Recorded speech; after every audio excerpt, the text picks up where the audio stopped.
Ambassador Leela was taken to the hospital in critical condition. The human team was allowed to visit their ship in orbit, but remained on Maros under guard. Alan worked day and night with Thullo, finalizing their design for an emotional dampening field. 1 week after the attempted kidnapping, Eric was called to an emergency meeting with the Moravian High Council. He entered the Grand Chamber alone. 12 elderly Moravians sat in a semicircle, all wearing protective suits. In the center sat the head counselor, his skin a deep wise blue. "Captain Summers," said the head counselor, "we face a difficult decision. Ambassador Leela's condition has stabilized, but she will require months of treatment to recover fully. The child, Myla, is also improving." "I'm glad to hear that," said Eric. "Dr. Thello reports that your scientist has been instrumental in developing a new protection system. The early tests show promise." "Alan believes it will work," said Eric. "The dampening field blocks only the frequencies of human emotions that are harmful to you, while allowing safe communication." The head counselor nodded. "But some on this council believe even that is too risky. They advocate ending all contact with humans permanently." Eric took a deep breath. "Before you decide, there's something you should consider. Humans and Moravians are different in fundamental ways. Our emotions are intense, maybe too intense for your biology. But that difference could also be valuable." "How so?" asked a female counselor. "Samantha found records of your ancestors adapting to another emotionally intense species. Over time, your people gained stronger abilities from that contact. And Alan's research shows that controlled exposure to human emotions could strengthen your empathic powers, possibly even help you develop resistance." The council members whispered among themselves. Finally, the head counselor spoke again. "We have something to show you." A side door opened. Ambassador Leela entered slowly, supported by a medical assistant. She wore a small device on her chest that glowed with a soft blue light. "The prototype emotional dampener," she explained, seeing Eric's surprised look. "It allows me to be near you without becoming ill." "You're the test subject?" Eric asked, concerned. "I volunteered," said Leela. "And it's working. I can sense your emotions, but they no longer overwhelm my system." The head counselor stood. "We have reached a decision. We will not end contact with humans, but we must proceed carefully, with proper protections.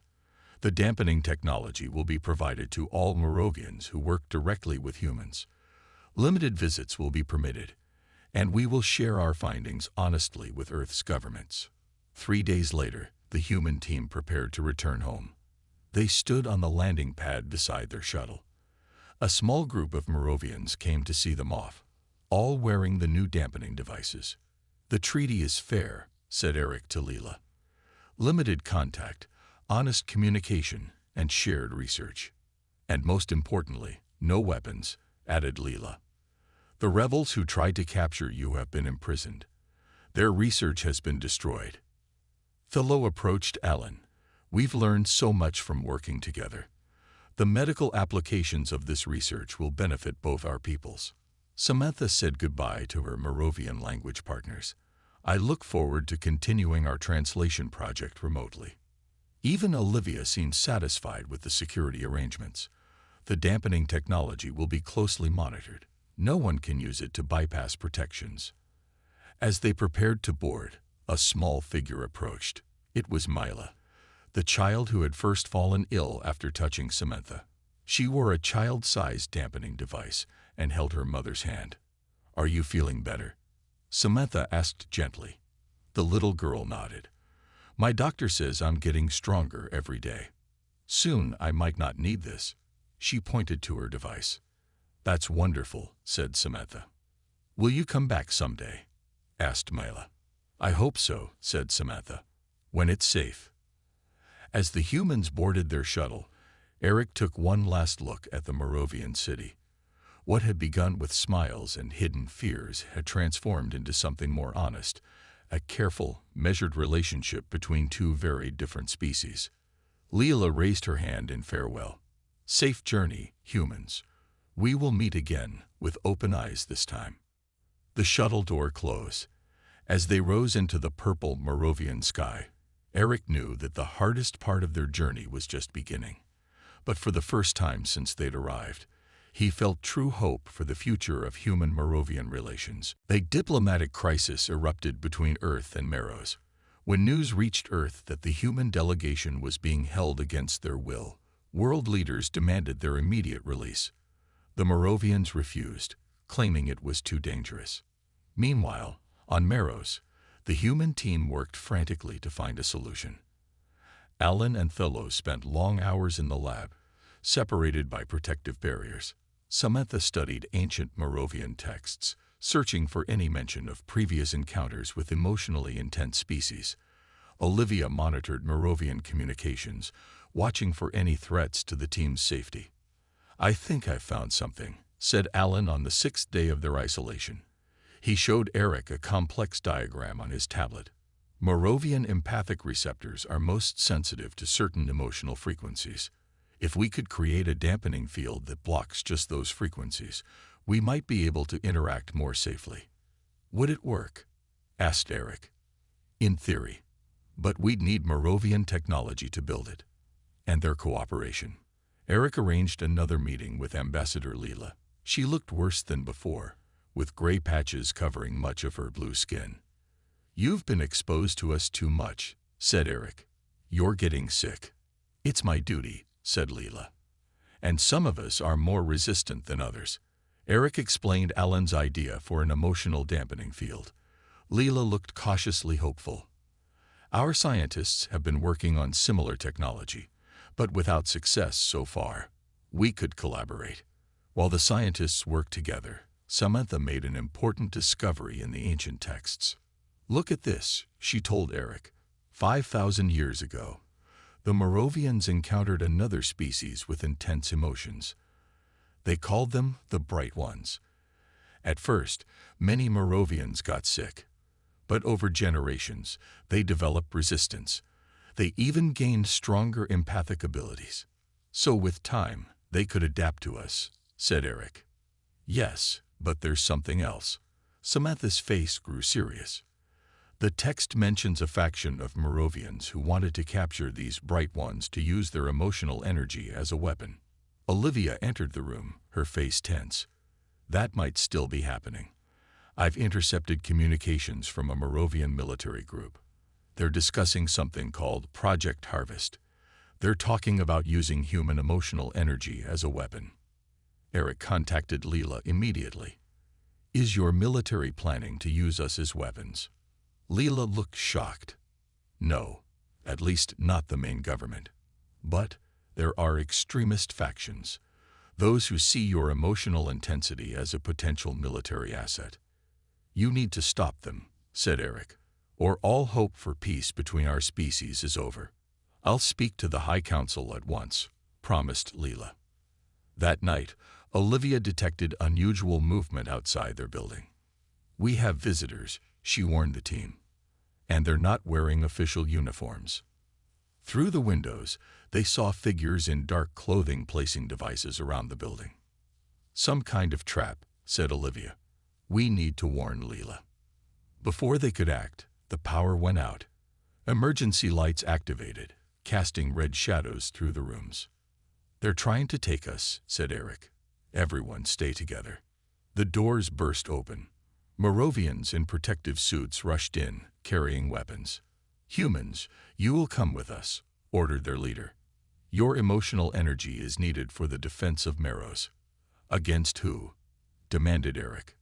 "Against all who threaten us. Your emotions will fuel our new weapons." Suddenly, alarms sounded throughout the building. More Moravians appeared, official security forces led by Jax, Olivia's contact from earlier. "Stand down," ordered Jax. By order of the High Council, a standoff ensued.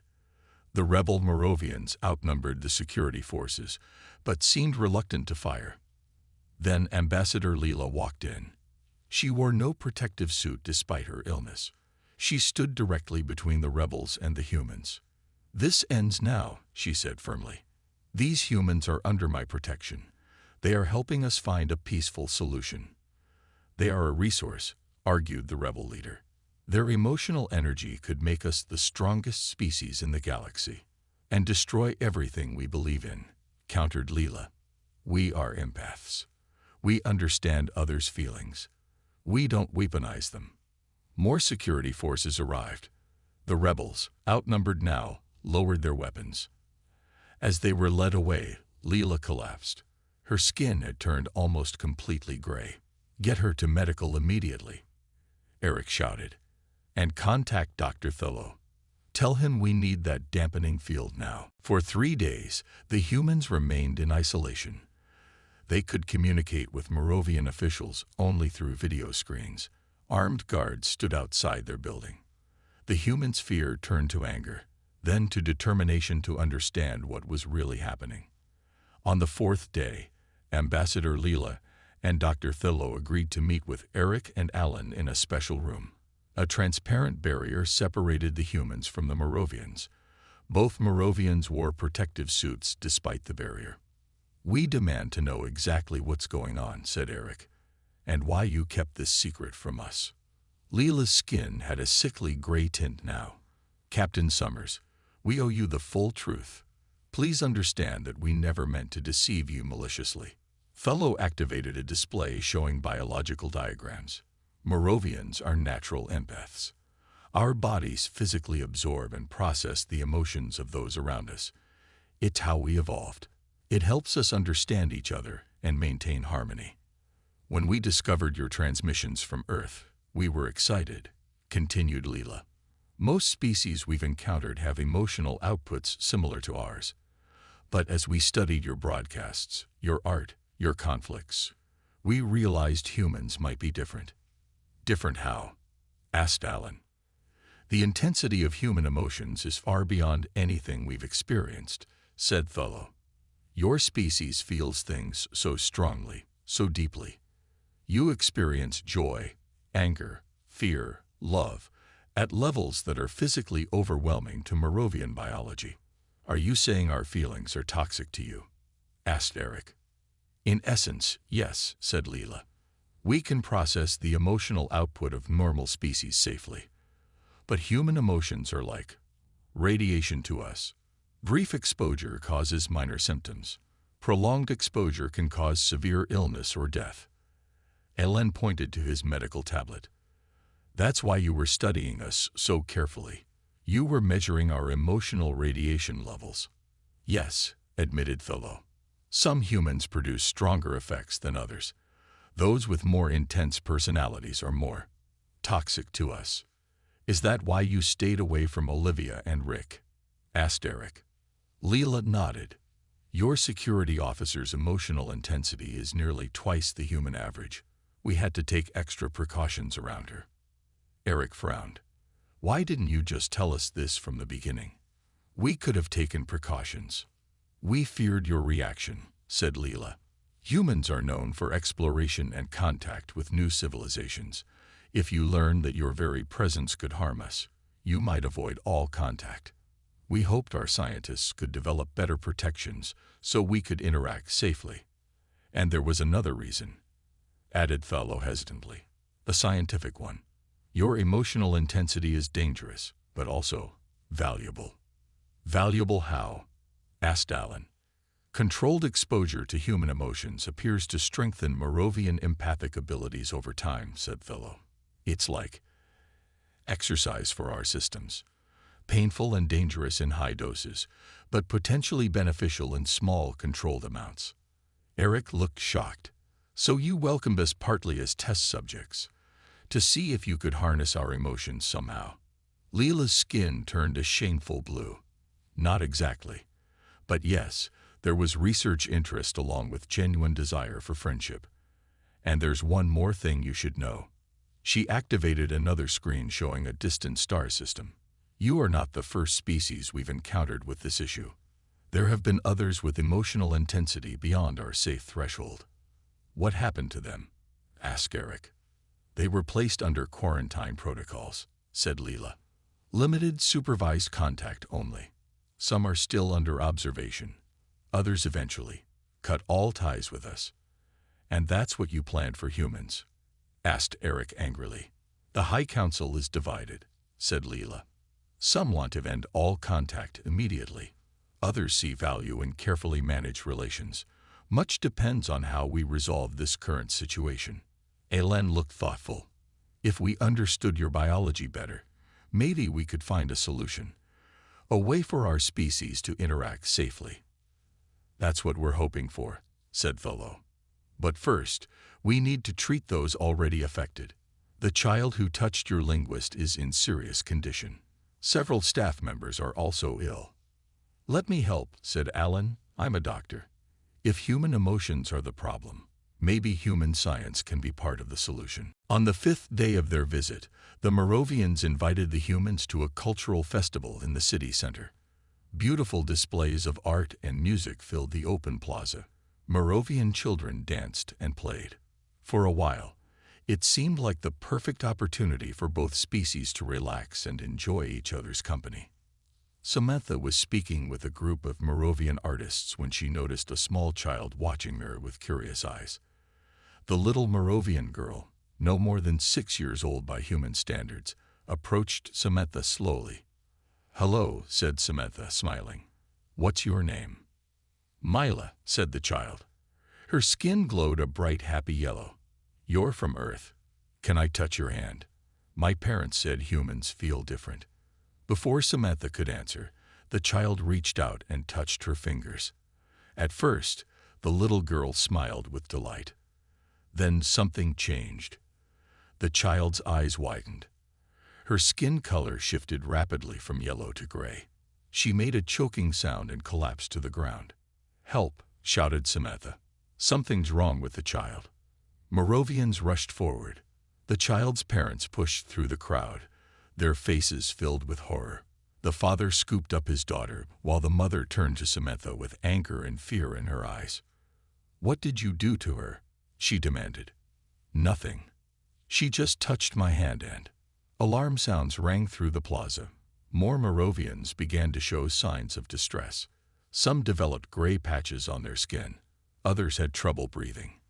The ones closest to humans seemed to suffer the most. Ambassador Leela rushed to the scene.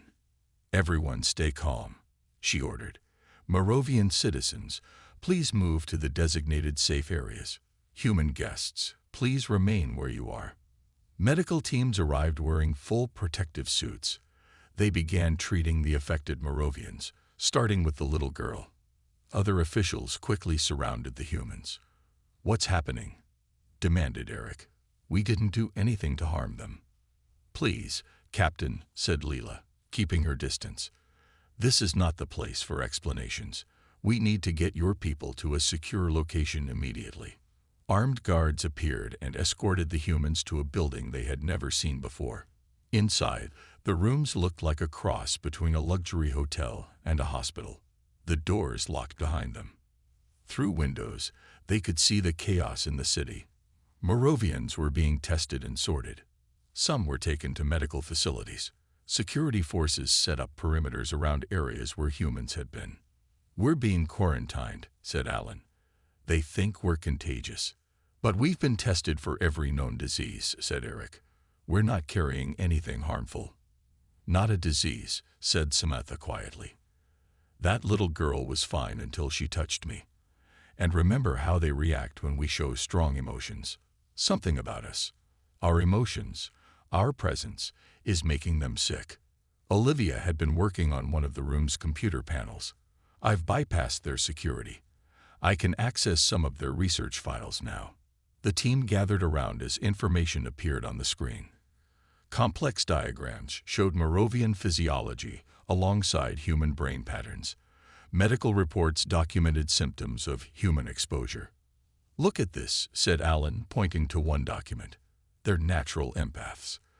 Their nervous systems physically respond to the emotions of others around them. It says here that human emotional output is toxic to them at certain levels." "That explains everything," said Samantha. "Why they keep their distance, why they use dampening fields, why some of us affect them more than others." A video communication appeared on the main screen. Ambassador Leela's face looked strained, her skin pale blue with gray patches. "Captain Summers, I owe you an explanation," she said. "There has been an incident. Several of our people are seriously ill, including a child." "We never meant to harm anyone," said Eric. "Why didn't you tell us we could be dangerous to you?" "We hoped to find a solution before informing you," said Leela. "Our scientists have been studying ways to protect our people while maintaining contact. But events have forced our hand." Her expression grew even more serious. "The High Council has made a decision. For the safety of both our species, all humans must remain in isolation until further notice. And," she hesitated, "your ship is being held in orbit. No one will be permitted to leave Meros at this time." The transmission ended, leaving the humans staring at each other in silence. The next morning, Captain Eric authorized his team to begin covert investigations. They needed to learn what the Merovians were hiding. Ellen returned to the medical labs. He worked beside Thello, watching how the Merovian doctor handled human tissue samples. Thello always wore protective gloves and kept his distance from Alan. "These cellular patterns are fascinating," Thello said, studying the human blood sample under a special scanner. "Your biology is unique." "How exactly?" asked Alan. "In what way are we different from other species you've met?" Thello's skin flashed a nervous yellow color. "All species are unique in their own way." When Thello left the room briefly, Alan quickly accessed the Merovian computer. He found files labeled Human Containment Protocols and Exposure Symptoms. He copied as much data as he could to his tablet before Thello returned. Across the city, Samantha attended another language session. This time, she pretended to understand less than she actually did. When the Merovians thought she wasn't following, they spoke more freely in their own language. Subject 7 shows highest levels yet, one linguist told another in Merovian. 3 staff members had to take suppression medication after yesterday's session. "The protective fields aren't working as well as expected," replied the other. "We may need to limit direct contact further." Samantha kept her face neutral, but her heart raced. What were they protecting themselves from? Meanwhile, Olivia convinced a friendly Merovian security officer named Jax to give her a tour of their monitoring center. The room was filled with screens showing different areas of the city. "Do you always watch visitors this closely?" she asked casually. "Only special visitors," said Jax. His eyes turned a light purple, which Samantha had told them might indicate nervousness. Olivia noticed one screen showing a medical ward. Several Merovians lay in beds, with patches of gray skin and breathing masks. "What's wrong with them?" she asked, pointing to the screen. Jax quickly changed the display. "Just a minor seasonal illness. Nothing serious." That evening, the human team gathered secretly in Eric's quarters. They had disabled the listening devices for a short time by creating interference with a modified communicator. "They're definitely monitoring us closely," said Eric. "But why?" Alan showed them the files he copied. "Look at this. They're measuring something they call emotional radiation from us. And these other files show medical symptoms, skin discoloration, respiratory difficulties, neural disruption." "I think we're making them sick," said Samantha. "When I was listening to them today, they talked about suppression medication and protective fields. They're protecting themselves from us." "But we're not carrying any diseases," said Eric. "We were all cleared before coming here." "I don't think it's a disease," said Alan. "Remember how they reacted during the bonding ceremony, and how they keep their distance from some of us more than others. I think it's something about our emotions." Olivia nodded. "I saw sick Merovians on the security feeds, and I'd noticed they're especially uncomfortable around people with strong personalities." "We need to confront them about this," said Eric. "If we're somehow harming them, we need to know." "Not yet," said Samantha. "Let's gather more evidence first. They've been hiding this from us for a reason." The next day, their investigations continued. Ellen secretly took scans of Merovian physiology when they thought he was scanning human samples. Samantha recorded Merovian conversations. Olivia mapped out restricted areas. What they didn't know was that the Merovians were becoming aware of their activities. In a secure room deep beneath the city, Ambassador Leela met with the High Council. "The humans are getting suspicious," she reported. "They're asking more questions, accessing restricted information." "How much have they discovered?" asked the head counselor, an elderly Moravian with deep blue skin. "Enough to be dangerous," said Leela. "And worse, the exposure symptoms are accelerating among our people. 3 medical staff are now seriously ill after prolonged contact." "We must proceed with the next phase then," said the head counselor. "Prepare the isolation facility and increase the emotional dampening fields throughout the human quarters." Leela's eyes turned a worried gray. "And if they resist isolation?" The head counselor looked grim. "Then we must consider the ultimate containment protocol for the survival of our people." The next day, the Moravians announced a special event. They called it the bonding ceremony, an ancient tradition for welcoming new friends to their world. "All humans must attend," Ambassador Leela told Eric. "This ceremony marks the beginning of true understanding between our peoples."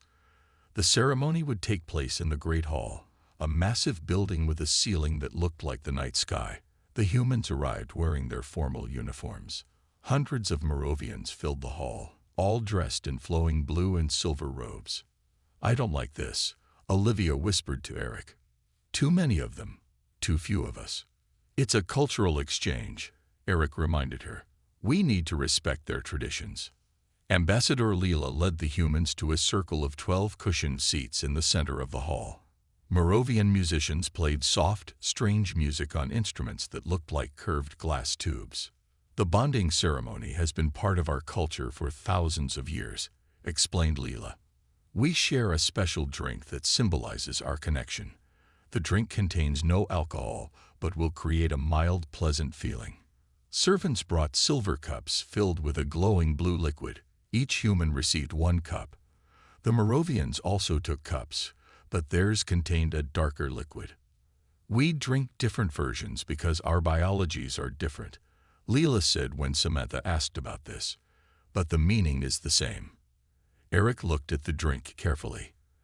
Alan had already tested samples of Moravian food and confirmed they were safe for humans. "To new friendships and understanding," said Leela, raising her cup. The humans drank. The liquid tasted like honey and mint. Almost immediately, a warm, pleasant feeling spread through their bodies. "I feel happy," said Samantha, smiling widely. The Moravians drank their cups too, but their reaction was different. Their skin colors shifted rapidly. Some closed their eyes as if concentrating deeply. "What is happening?" asked Alan, noticing the changes. "The drink enhances our natural empathic abilities," said Tholo, the Moravian doctor. "We are feeling your emotions more clearly now." Suddenly, a young Moravian near Olivia stepped back. His skin turned pale gray. He looked scared. "What's wrong with him?" asked Olivia. "Nothing," said Leela quickly. "Some of us are more sensitive than others." The ceremony continued. Moravian dancers performed, telling a story about their history. But Samantha, whose mind remained sharp despite the pleasant feelings from the drink, noticed strange things happening around them. Several Moravians were quietly taken from the hall. Others kept their distance from specific humans, and Leela kept touching the device on her wrist, adjusting something. Later, as the humans returned to their quarters, Samantha shared her observations with the others. "Did you notice how they reacted differently to each of us? They seemed especially uncomfortable around Olivia and Rick. Rick was their communications officer, known for his intense personality. I noticed something in their language too," she continued. "When they think we can't understand, they use a word that translates roughly as intensity or brightness when referring to us." Alan nodded. "In the lab yesterday, I saw Thelo checking data about our brain activity. When I asked about it, he closed the screen quickly. Olivia had been doing her own investigation. I managed to access some basic information from their network. They have files on each of us, measuring something called emotional radiation." Eric frowned. "We need more information before jumping to conclusions." "Tomorrow, Let's each focus on learning more about this. Samantha, try to learn more of their private language. Alan, see if you can get access to those medical files. Olivia, keep checking their security systems. That night, as the humans slept, the Moravian High Council held an emergency meeting. The bonding ceremony confirmed our fears, said an elderly council member. Their emotional output is even stronger than we predicted. Ambassador Leela nodded. Subject 4, the one called Olivia, produces twice the normal levels. And Subject 8, Rick, is even stronger. Can the protective measures contain it? Asked another council member. For now, said Leela. But we need to accelerate our research. Some of our people are already showing early symptoms of exposure. And if we cannot find a solution? Asked Tholo. Leela's eyes turned a dark, worried blue. Then we must consider more drastic measures. For the safety of our people. 2 weeks later, the human delegation arrived on Meros, the Moravian homeworld. Captain Eric Summers led a team of 12 specialists, including Samantha, Alan, and Olivia. They stepped out of their shuttle onto alien soil for the first time. Meros was beautiful. The sky had a slight purple tint. 2 small moons were visible even in daylight. The buildings of the capital city curved and spiraled upward, with no straight lines anywhere. Gardens bloomed between structures, and floating platforms carried Moravians from place to place. Ambassador Zell greeted them personally. Welcome to our home. We have prepared special living quarters for you that will feel comfortable. A female Moravian with silver markings on her blue skin stepped forward. I am Ambassador Leela of the High Council. I will be your guide during your stay. Her eyes shimmered a deep, friendly green as she bowed slightly. The humans were taken to a beautiful building near the center of the city. Inside, rooms had been designed to look like Earth spaces, with only slight differences. The beds were softer, the lights slightly bluer. We have studied your needs carefully, said Leela. Tomorrow we will begin cultural exchanges. For now, please rest and adjust to our world. After the Moravians left, Olivia checked the rooms for surveillance devices. She found 3. They're watching us, she told Eric, and probably listening too. We expected that, said Eric. We're doing the same thing back on Earth with their representatives. Just be careful what you say. The next morning, the humans were split into groups. Samantha went with linguists to study Moravian language and literature. Alan joined scientists in their medical facilities. Eric attended diplomatic meetings with Moravian leaders. Olivia was invited to observe Moravian security forces. Alan found the medical lab fascinating. Moravian bodies were similar to human bodies in many ways, but with important differences. Their skin contained special cells that changed color with their emotions. Their hearts beat in a triple rhythm instead of a double one. And most interesting was their brain structure. Your neural pathways are remarkable, said Tholo, a Moravian doctor. So different from ours. Ellen noticed how carefully the Moravians handled human blood samples. They wore protective gear when examining anything from a human. Is our biology dangerous to you? Ellen asked. Just a precaution, said Tholo quickly. New species, new protocols. Across the city, Samantha studied with Moravian language experts. They showed her beautiful books and poetry, but she noticed something odd. When she asked about Moravian emotions, the translator changed topics. How do you express love in your culture? Asked Nira, a young Moravian. In many ways, said Samantha. Through words, touch, gifts, spending time together.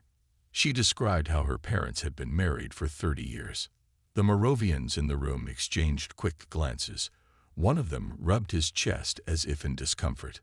Meanwhile, Olivia toured security facilities with a Moravian officer named Jax. She noticed guards at certain buildings that no humans were allowed to enter. What happens in there? She asked, pointing. Research facilities. Nothing interesting, said Jax, moving her along quickly. That evening, the humans gathered for dinner with high-ranking Moravians. The food was created to match human tastes. The Moravians ate different food at a separate table. "They're being very accommodating," said Eric. "Too accommodating," whispered Olivia. "I've counted at least 20 areas we're not allowed to visit. And have you noticed how they never let more than 3 humans together with one of them?" Ellen nodded. "There's something else. When I described human emotions during my meeting with their scientists, one of them actually developed a rash on his neck." "Keep observing," said Eric. "But remember, we're guests here." As they talked, Ambassador Leela watched from across the room. When one of the humans laughed loudly, she winced slightly. She touched a small device on her wrist. Immediately, the lighting in the room dimmed and soft music began playing. The humans didn't notice, but every Moravian in the room relaxed slightly as the human's emotional energy became less intense in the modified environment. "Are the adjustments working?" whispered a Moravian server to Leela. "For now," she said, "but we need more data. Bring the special drinks for the bonding ceremony tomorrow. Everything depends on learning the full truth about them." The message arrived on a Tuesday, strange signals picked up by radio telescopes around the world. At first, scientists thought it might be some kind of error or natural space phenomenon. But after 3 days of analysis, the truth became clear. Earth had received its first message from an alien civilization. The aliens called themselves the Moravians. They sent images of their people, tall, graceful beings with bluish skin and 4-fingered hands. They had large, expressive eyes that seemed to change color with their moods. Their message was simple: "We come in peace and friendship." World leaders gathered in emergency meetings. Some wanted to ignore the message. Others suggested preparing weapons. But in the end, they decided to respond with welcome. 6 months later, the first Moravian ship appeared in Earth's orbit. It was beautiful, shaped like a silver leaf with blue lights pulsing along its edges. The United Earth Space Agency quickly prepared their best crew for first contact. Captain Eric Summers stood on the bridge of the UES Pathfinder, watching the alien ship through the main view screen. At 42, Eric had never expected to be the first human to meet aliens. He had dark hair with touches of gray at the temples and steady brown eyes that rarely showed fear. "Are you nervous, Captain?"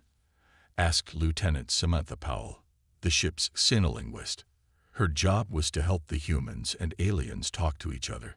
She had studied the Moravian language basics from their transmissions for months. "Wouldn't you be?" Eric smiled, but also excited. "We're making history today." Dr. Alan Harper checked his medical equipment one last time. As the ship's xenobiologist, he would study the aliens' biology. "I still can't believe they look so much like us. What are the odds?" "Too small to calculate," said Chief Security Officer Olivia Wright. She kept one hand near her stunner, though she had been ordered not to bring obvious weapons, which is why we should be careful. The Pathfinder docked with the Moravian ship through an airlock tunnel. Captain Summers led his team. Samantha, Alan, Olivia, and 5 other crew members through the connecting passage. The air inside the alien ship smelled like cinnamon and sea salt. The walls glowed with a soft blue light, and waiting for them stood 3 Moravians. The tallest one stepped forward. "Welcome, humans. I am Ambassador Zell. We have waited many cycles to meet you." The alien's voice was musical, with perfect English pronunciation. Samantha gasped. "You speak our language already?" "We have studied your broadcasts," said Zell. "Your world shares so much information openly. It has helped us prepare for this meeting." The Moravians led the humans deeper into their ship. Everything was curved and flowing, with no sharp corners. The aliens walked with a graceful, gliding motion. "Our worlds can learn much from each other," said another Moravian named Krill, who seemed to be some kind of scientist. "We have technologies we wish to share, and we hope to learn about your culture, your arts, your ways of living," added the third Moravian, who introduced herself as Nari. All 3 aliens watched the humans with intense interest. Their eyes shifted colors, from purple to blue to green. As they spoke, They smiled often, showing teeth that looked almost human except for their slight blue tint. As they toured the ship, Dr. Harper noticed something strange.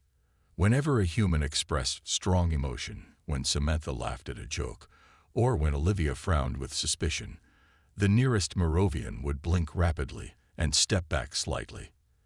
"They seem very sensitive to our moods," he whispered to Captain Summers. "Just be friendly," Eric replied. "This is going better than anyone could have hoped." By the end of the meeting, plans were made. A human delegation would visit the Moravian homeworld. Cultural exchanges would begin. Medical information would be shared carefully. As the humans prepared to return to their ship, Ambassador Zell placed a four-fingered hand on Eric's shoulder. "Captain Summers, this is the beginning of a great friendship between our peoples. We welcome humans with open hearts." The Moravian's eyes glowed bright green, and its smile widened. No one noticed how Zell's hand trembled slightly against the human's shoulder, or how quickly the alien withdrew it when the meeting ended.